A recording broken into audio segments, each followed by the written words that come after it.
मेरो online TV.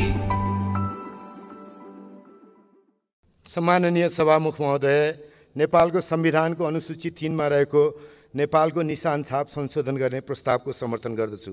निशान छापमा प्रयुक्त प्रत्येक प्रतीक चिन्हको विशिष्ट महत्त्व छ। यी प्रतीकले हाम्रो वीरतापूर्ण र गौरवशाली इतिहास, वर्तमान समाज र राष्ट्रको आत्मसम्मान र समृद्ध भविष्यको चाहनालाई प्रतिबिम्बित गर्दछ। हाम्रो भूमि अतिक्रमित भएको र त्यो भूमि फिर्ता गराउने कार्यभार बाँकी रहेको हुनाले पनि देशको नक्सा समेत समेटेको हाम्रो निशान छापको गहिरो र विशिष्ट महत्त्व छ। विगतमा यो भूभाग हाम्रै थियो, धेरै पछिसम्म पनि हाम्रै भोगचलनमा थियो, तर दुर्भाग्यवश पछि यो भोगचलनभन्दा बाहिर हुनु गयो। त्यसो भएपछि पनि अहिलेसम्म यो विषय जति प्रश्नसँग उठ्नुपर्ने थियो उठ्न सकेन। किन यसो भयो त भनेर समीक्षा गर्दा विगतका शासकहरूको शिरमा दोष थुपारेर उम्कन पनि मिल्ला। त्यस्तै अहिले किन भयो त भन्दा व्यक्ति पूजनका लागि उपयोग गर्न मिल्ने रोचक कथावस्तु पनि बन्न सक्ला। यी दुवै कुरा सतही मात्रै हुन्। हामीले अतिक्रमित भूभाग पहिचान गर्ने, यथेष्ट प्रमाण सङ्कलन गर्ने, नक्सा समावेश गर्ने लगायत कार्यमा योगदान पुर्याउने सबैलाई उपयुक्त र आवश्यक कदर पनि गर्न सक्नुपर्दछ। संविधानमा अहिले नै नक्सा सच्याउँदा वार्ताको वातावरण बिग्रिन्छ भन्ने गाईगुई पनि कहीँ कहीँ सुनिन्छ। त्यसो भन्नेको इमान्दारितामा खोट लगाएर मात्रै पनि पुग्दैन। त्यसो भन्नेले अतिक्रमित भूमि फिर्ता गराउन अपनाउनु पर्ने आवश्यक सचेतना र सजगता हामीलाई सम्झाउन खोज्नुभएको होला। यस्तो अति सतर्कताले समकालीन नेपाली समाजभित्र रहेको चेत, क्षमता र गतिशीलता नबुझेको पनि हो। लोकतन्त्र स्थापनाका लागि भएको लामो, बलिदानीपूर्ण र कष्टसाध्य सङ्घर्षबाट हामीले हासिल गरेको अनुभव र शिक्षा अनुरूप नेपाली मन र चाहनाको दस्तावेज हो नेपालको संविधान। यो संविधान निर्माण गर्ने क्रम र त्यसपछिको लोकतान्त्रिक अभ्यासले हाम्रो समाजको गर्तमा विकसित गतिशीलता, समृद्ध भविष्यको चाहना र यसलाई प्राप्त गर्ने अठोटलाई सतहमै प्रस्फुटित गरेको छ। हाम्रा दुवै छिमेकी मित्र राष्ट्रहरूले विश्वमञ्चमा आफ्नो भूमिका विस्तारित रूपमा स्थापित गराउँदैछन्। त्यसरी नै आज ज्ञान, विज्ञान र समाज विकासको क्षेत्रमा अन्तर्राष्ट्रिय रूपमा आफ्नो प्रतिस्पर्धात्मक क्षमता स्थापित गर्न सफल हुँदै गएको नेपाली युवा पुस्ताले आफू र देशको प्रतिष्ठा बढाउँदैछ, स्थापित गर्दैछ। आज देशमा कोरोना सङ्क्रमण नियन्त्रण गर्ने कार्य सन्तोषजनक नहुँदा स्रोत साधन अपचलन भएको सुन्दा आन्दोलित भएर खबरदारीका लागि प्रदर्शनमा उभिएका युवाहरूले देखाएको क्षमता, परिपक्वता र अटोटले पनि नेपाली समाज आधारभूत रूपमै परिवर्तित भइसकेको प्रश्न सङ्केत गरेको छ। यो चेतना र विवेकलाई अपमानित गर्ने होइन, राष्ट्र निर्माणका लागि सदुपयोग गर्दा हाम्रो अन्तर्राष्ट्रिय श्री र यसको वृद्धि हुन्छ। आफ्नो भूभाग समेटेको नक्सा बनाउन मात्रै होइन, अतिक्रमित भूभाग फिर्ता गराउने कार्य सम्पादन गर्न नेपाली समाज तयार छ। हामीले हाम्रा छिमेकीलाई यो कुरा बुझाउन सक्नुपर्दछ। यसका लागि अनावश्यक तिक्तता, सतही टिप्पणी र उत्तेजना होइन, प्रमाण र कूटनीतिक सुझबुझ आवश्यक छ। देश विदेश जहाँ भए पनि हरेक नेपालीले आफ्नो राजनीतिक नेतृत्वबाट यही अपेक्षा राखेका छन्। यसका लागि अभूतपूर्व साहस, एकता, अथक परिश्रम, दृढ अठोट समकालीन नेपाली समाजमा छ। यो हाम्रो निधि हो, यसलाई सदुपयोग गरौँ। राजनीतिक नेतृत्वलाई इच्छाशक्ति र बुद्धिमत्ताको यो कसीमा असफल हुने छुट छैन। धन्यवाद। हाम्रा संस्थापक नेता बीपी कोइरालाले राष्ट्रियताको प्रश्नलाई सर्वोपरि महत्त्व दिँदै आउनुभएको कुरा सबैमा विदितै छ। वर्तमान सरकारले कालोपानी, लिम्पियाधुरा र लिपुलेक लगायत देशको सम्पूर्ण भूभाग समेटेर नेपालको नयाँ नक्सा तयार गरेको निर्णयलाई हाम्रो पार्टी नेपाली काङ्ग्रेसले समर्थन गर्दछ। नयाँ नक्सालाई नेपालको संविधानको भाग 35 अनुसूची 3 अन्तर्गत नेपालको निशान छापमा समावेश गर्न हुन लागेको संविधान संशोधन प्रस्तावको पक्षमा नेपाली काङ्ग्रेसले एक ढिक्का भएर मतदान गर्नेछ। राष्ट्रियताको विकासका लागि नेपाली काङ्ग्रेस सदैव सशक्त रूपमा उभिएको छ र भविष्यमा पनि उभिनेछ। सभामुख महोदय, नेपाल र भारतका बीच रहेको खुला सिमाना नेपालका लागि भारतको र भारतका लागि नेपालको महत्त्वको परिचायक रहेको हामीले ठानेका छौँ। उत्तरतिरको छिमेकी चीनसँग पनि हाम्रो महत्त्वपूर्ण सम्बन्ध रहेको छ। भारत र चीन दुवै राष्ट्र अहिले विकासका उत्तम सोपानतिर उक्लिरहेका छन्। ज्ञान, विज्ञान र प्रविधिको क्षेत्रमा दुवै मित्र राष्ट्रको प्रगति हामी नेपालीका लागि खुसीको विषय हो। भारत र चीनको उत्तम गतिको विकासलाई नेपालले आफ्नो समृद्धिको यात्रामा उपयोगी बनाउन सक्नुपर्दछ। यसो गर्न सक्दा विश्व रङ्गमञ्चमा हाम्रो भूमिका विस्तारित हुनेछ। यसै आधारमा नै हामीले छिमेकीका लागि सकारात्मक मित्रको भूमिका खेल्न सक्छौँ। सभामुख महोदय, उत्तर र दक्षिणका हाम्रो दुवै छिमेकीका साथ हामीले समानताका आधारमा आपसी सम्बन्धको विकासमा ध्यान दिनुपर्दछ। नेपाल र भारत बीच रही आएको सामाजिक, सांस्कृतिक, आर्थिक र राजनीतिक सम्बन्धमा रहेको सहजता, निरन्तरता बिग्रिन दिनु हुँदैन। यसमा सरकार जति चलाखो र परिपक्व रूपमा प्रस्तुत हुन सक्यो त्यति नै नेपालको हितमा परिस्थितिको निर्माण हुनेछ। नेपालले आफ्नो वास्तविक अस्तित्वको परिचय खोजिरहेका भूभाग समेटेर नक्सा जारी गर्नु नेपालको राष्ट्रिय आवश्यकता हो। यो कार्यबाट नेपाल र भारतका बीच कुनै द्वन्द्व, वैमनस्यता उत्पन्न हुनु हुँदैन। सुमधुर नेपाल र भारत सम्बन्ध जति नेपालका लागि आवश्यक छ, अन्तर्राष्ट्रिय मञ्चमा भारतका लागि त्यति नै उपयोगी पनि छ। भारतले यो कुरा राम्ररी बुझ्नु पर्दछ र बुझेको पनि होला। भारत र चीन दुवै छिमेकीको मित्र राष्ट्रले हाम्रो राष्ट्र स्वाभिमानको सम्मान गर्न हामीले विश्वास लिएका छौँ। सभामुख महोदय, नेपालको राष्ट्रियताको पक्षमा के सरकार र के प्रतिपक्ष, हामी सबै एकसाथ उभिएका छौँ। संसारभरि नै हाम्रो एकताको यो सकारात्मक सन्देश हो। धन्यवाद। जय नेपाल।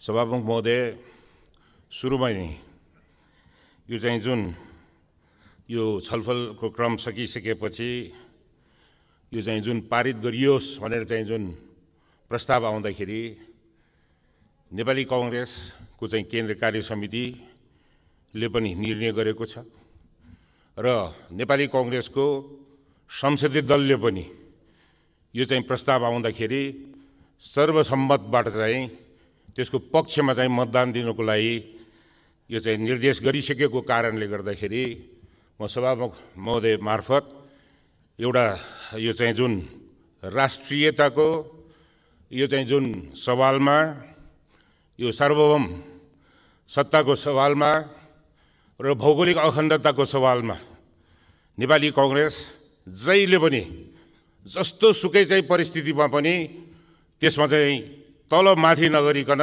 अडेक भएर बसेको इतिहासबाट चाहिँ त्यो चाहिँ प्रमाणित गरिसकेको छ भन्ने कुरा म यहाँ सभामुख महोदय मार्फत भन्न चाहिँ चाहन्छु। यो खास गरेर यो चाहिँ जुन लिम्पियाधुरा, कालापानी र चाहिँ यो चाहिँ जुन लिबुलेखको यो जुन भूभाग हो, जुन जमिन हो, त्यो नेपालकै थियो।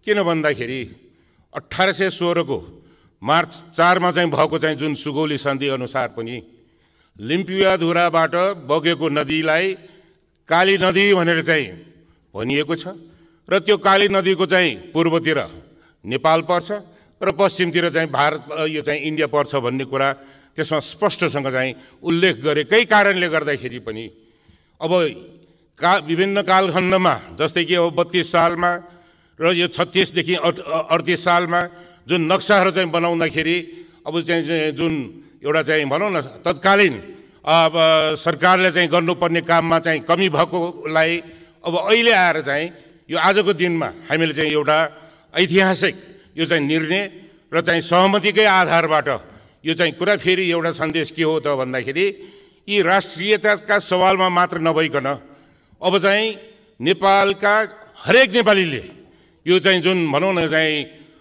आन्दोलन गर्दाखेरि चाहिँ सहमतिको आधारमा चाहिँ आन्दोलन गर्ने र चाहिँ प्राप्त गरेका अधिकारहरूलाई पनि संस्थागत गर्नुको लागि पनि सहमतिबाट चाहिँ अगाडि बढ्नुपर्छ भन्ने सन्देश आम नेपाली जनताले चाहिँ चाहेको कुरालाई पनि सबै दलहरूले चाहिँ त्यसमा चाहिँ मनन गर्नुपर्छ भन्ने यहाँ चाहिँ भन्न चाहिँ चाहन्छु।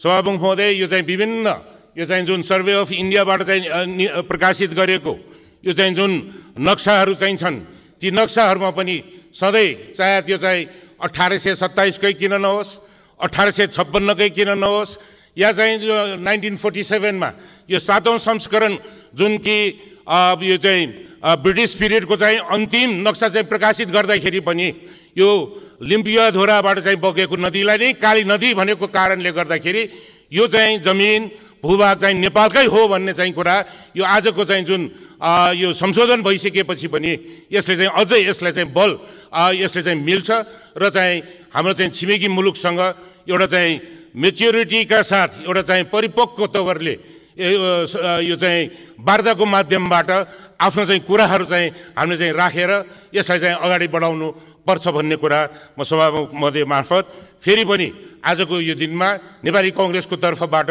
हामी सबैले यसको चाहिँ पक्षमा चाहिँ हामी चाहिँ मतदान गरिरहेका छौँ र चाहिँ पछि पनि यो चाहिँ राष्ट्रियताको चाहिँ सवालमा नेपाली कांग्रेस त्यसको चाहिँ गम्भीरतालाई चाहिँ बुझ्दै हामी चाहिँ जहिले पनि यो राष्ट्रियता राष्ट्रिय हितको सवालमा नेपाली जनताको पक्षमा सधैँ रहिरहनेछ भन्ने कुरा म यहाँ चाहिँ सभामुख महोदय मार्फत भन्दै मेरो आफ्नो कुरा यहाँ चाहिँ टुङ्ग्याउँछु। धन्यवाद। सम्माननीय सभामुख महोदय, सर्वप्रथम म माननीय न्याय कानुन तथा संसदीय मामला मन्त्रीले संसदमा प्रस्तुत गर्नुभएको नेपालको संविधान दोस्रो संशोधनको म स्वागत गर्दछु, समर्थन गर्दछु। हाम्रो पार्टी नेपाली कांग्रेस र संसदीय दलले समेत आफ्नो संस्थागत निर्णय गरेर समर्थन गरिसकेको विषय सर्वविदितै छ। सभामुख महोदय, सन् 1816 को सुगौली सन्धि अनुसार लिम्फियाधुराबाट निस्किने महाकाली नदीको पूर्वमा रहेको लिम्फियाधुरा, लिफुलेक र कालापानी क्षेत्र नेपालको हो। यसमा कुनै दुविधा छैन, दुविधा रहँदैन र यथेष्ट प्रमाणहरू छन् ऐतिहासिक रूपमा। तर विगत लामो समयदेखि देशको पश्चिमोत्तर सीमा कालापानी क्षेत्रमा भारतीय सेनाहरू प्रवेश गरेर बसिसकेपछि दुवै देश बीचको यस क्षेत्रको वार्ताको चरणमा रहेकै अवस्थामा अकस्मात एकतर्फी रूपमा झन्डै 8 महिना पहिला 2076 कार्तिक 16 मा आफ्नो नक्सा प्रकाशित गरी लिम्फियाधुरा, लिफुलेक र कालापानीलाई आफ्नो नक्सामा गाभेपछि र 1 महिना अगाडि 2077 वैशाख 26 गते नेपालकै भूमिमा गुन्जीदेखि लिफुलेक लिफुभन्ज्याङसम्मको सडक निर्माण गरेर उद्घाटन समेत गरिसकेपछि यो विषय नयाँ ढङ्गले आयो र सबै नेपाली कांग्रेस प्रमुख प्रतिपक्षी दल नेपाली कांग्रेस लगायत सम्पूर्ण राजनीतिक दलहरू, संसदमा रहेको राज्य व्यवस्था तथा शासन समिति र अन्य समितिहरू, सांसदहरू, देशभित्र रहेका सीमाविदहरू, बुद्धिजीवीहरू, पत्रकार जगत एवं सम्पूर्ण नागरिक समाज समेतको र देश र विदेशमा रहेका नेपालीहरू समेतको लगातारको सुझाव र दबावपछि मात्र नयाँ नक्सा तयारी र संविधान संशोधनको आजको यो चरणमा पुगेका छौँ। यो पनि यथार्थ हो, सर्वविदित छ।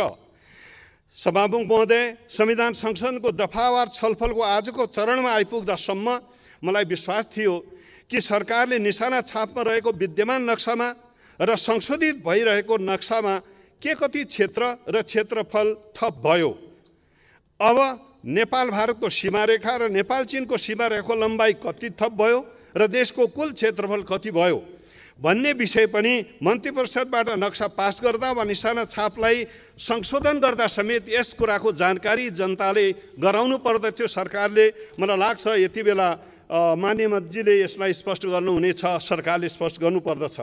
यसको सँगसँगै नक्सा पास गर्ने र संशोधन गर्ने काम सर्वसम्मतिबाट पारित हुँदैछ। यो सबै नेपाल र नेपालीका निमित्त स्वाभाविक रूपमा एउटा गौरव र खुसीको विषय पनि हो। तर सरकारमा यसको वार्ताको तत्परता देखिएको छैन। सरकारले अत्यन्तै यो वर्तमान संशोधनसँगै देशभित्र रहेको अभूतपूर्व एकता र बलमा यथाशीघ्र नै प्रधानमन्त्री स्तरमा गम्भीरतापूर्वक कुनै आवेग र उत्तेजनामा नआएर उच्च राजनीतिक र कूटनीतिक कौशल र क्षमता र दृढ अठोटका साथ वार्ताको पहल गर्ने, वार्ता टोली गठन गर्नुपर्नेमा सोनगरी हालै तथ्य सङ्कलन गर्ने टोली बनाएर अहिले आएर तथ्य खोजबिनको नाममा र कोभिड-19 को नाममा समय बिताउने त होइन कतै भन्ने आशंका छ। सरकारले नाफी विभागको आफ्नै पूर्व पदाधिकारीहरू र वर्तमान पदाधिकारीहरू, सीमाविदहरू, सीमास्थ सरोकार राख्नेहरूले पर्याप्त तयारी गरेका छन्। उहाँहरू समेतको विज्ञताको उपयोग गरिनु पर्दछ र वार्ता टोलीको गठनतिर लाग्नु पर्दछ सरकार भन्ने मलाई लाग्दछ। यसको सँगै सभामुख महोदय, संशोधित नक्साअनुसार लिम्फियाधुरा, लिफुलेक र कालापानी स्वस्ता लगायतका भूभागमा आफ्नो स्वामित्व स्थापना गर्ने र कालापानी क्षेत्रबाट भारतीय सेना फिर्ता गर्ने, भारतसित गम्भीर र निर्णायक वार्ता गर्नु विषय त हुँदै हो। तर यसै नक्साभित्र पर्ने नेपालकै भूमिमा गुन्जीदेखि लिफुलेक र लिफुभन्ज्याङसम्मको झन्डै 25 किलोमिटर सडक निर्माण गर्ने र उद्घाटन गर्ने कार्य दुवै देशबीच 2005 5 वर्ष पहिले 72 साल जेठ 1 मा भएको दुवै देशको संयुक्त सन्धि हो जसले यसलाई व्यापारिक मार्ग बनाउने गरेको छ। त्यसकारण यो सन्धिका विषयमा यो सन्धि रद्द गर्नका निमित्त चीनसित पनि त्यत्तिकै गम्भीरता साथ कुरा गर्नुपर्ने हुन्छ र यसको यो नक्सा बनिसकेपछि अब टाई जङ्सन पनि लिम्फियाधुरामा पुग्ने हुन्छ। तीनै देशको सीमा बिन्दु भनेको, त्यसकारणले पनि चीनलाई पनि यो स्वाभाविक रूपले यसभित्र सामेल हुन पुग्दछ। त्यसकारण सभामुखमा अन्तमा एउटै कुरामा राख्न के चाहन्छु भने सर्वसम्मतिबाट तयार भएको नक्सा संशोधन पनि आज हुँदैछ, सर्वसम्मतिले हुनेछ। तर राष्ट्रिय तटस्थ भूगोल जोडिन्छ अवश्य पनि, तर त्यो भूगोलभित्र बस्ने जनता अझ बढी महत्त्वपूर्ण छ र तिनीहरूको उत्साह मनोबल र उच्च राख्न अत्यन्त जरुरी छ। त्यसकारणले त्यसभित्र भूगोलभित्र बस्ने सम्पूर्ण जनताको सुख सुविधाका लागि, सुरक्षाका लागि, यातायात सुविधा, व्यापार मार्ग, खाद्य सुरक्षा, सञ्चार, खानेपानी, शिक्षा, स्वास्थ्य जस्ता आधारभूत सुविधाका सँगै रोजगारीका निमित्त विशेष अवसरहरू पनि हामीले उच्च राष्ट्रिय महत्त्वका साथ सरकारले एउटा विशेष प्याकेज घोषणा गर्नुपर्छ, म पहिलेदेखि भनिरहेको छु। त्यसकारण यसका निमित्त म अझ पनि पर्याप्त बजेटको साथ विशेष प्याकेज घोषणाका निमित्त म नेपाल सरकारको पुनः ध्यानाकर्षण गराउन चाहन्छु। हस्, धन्यवाद। सम्माननीय सभापति महोदय,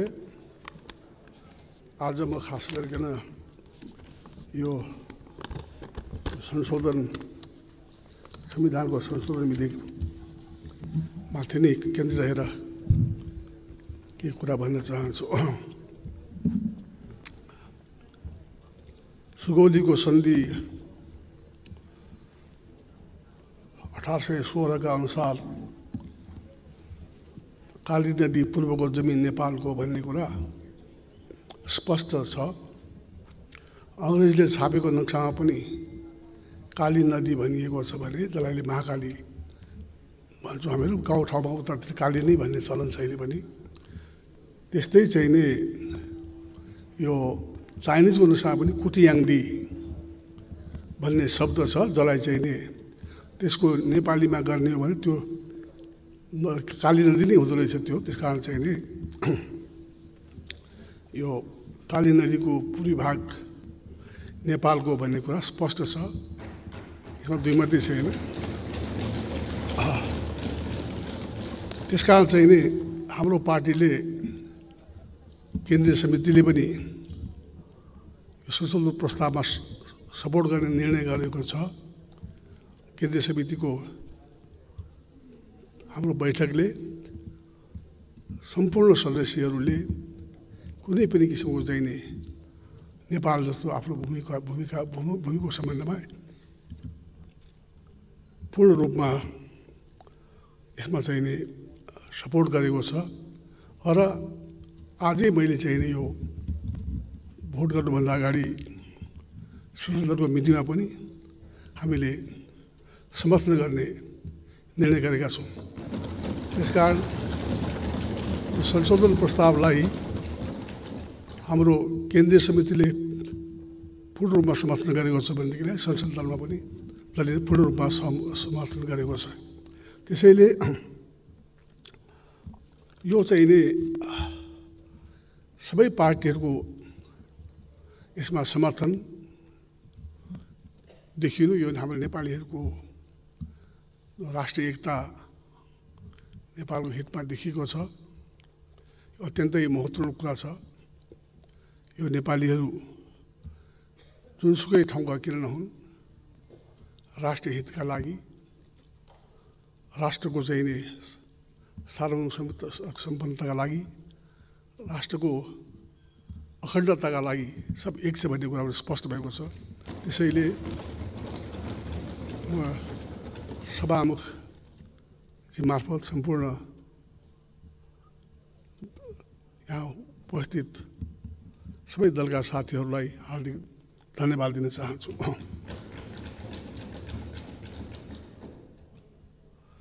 त्यसै कारण चाहिँ मलाई आज यहाँ धेरै कुरा मैले भन्नु छैन। अरू कुराहरू चाहिँ नि धेरै कुराहरू छन् बोल्नुपर्ने, त्यो पछि बोल्नुलाई कोर्डादेखि लगायतका धेरै कुराहरू छन्। तर आज चाहिँ नि जुन विषयमा प्रस्ताव ल्याएको छ, भोटिङ हुँदैछ, त्योभन्दा बाहिर जान चाहन्न। त्यसैले म चाहिँ नि अब धेरै कुरा नभनिकन यो सम्पूर्ण नेपालीहरू एक भएको कुरा अत्यन्तै महत्त्वपूर्ण कुरा हो। यसमा चाहिँ हामी सम्पूर्ण नेपालीको सहयोग छ। भोलिका दिनमा पनि कूटनीतिक प्रयासबाट जमिन फिर्ता ल्याउने कुरामा चाहिँ हाम्रो पार्टीले पुरा विपक्षीको भूमिकाका साथै विपक्षी दलको हैसियतले पनि हाम्रो तर्फबाट सफल हुने पनि विश्वास दिलाउन चाहन्छु। र म आज धेरै यो कुरा छिटो पास हो भन्ने कारण धेरै लामो पनि बोल्न चाहन्छु। धन्यवाद।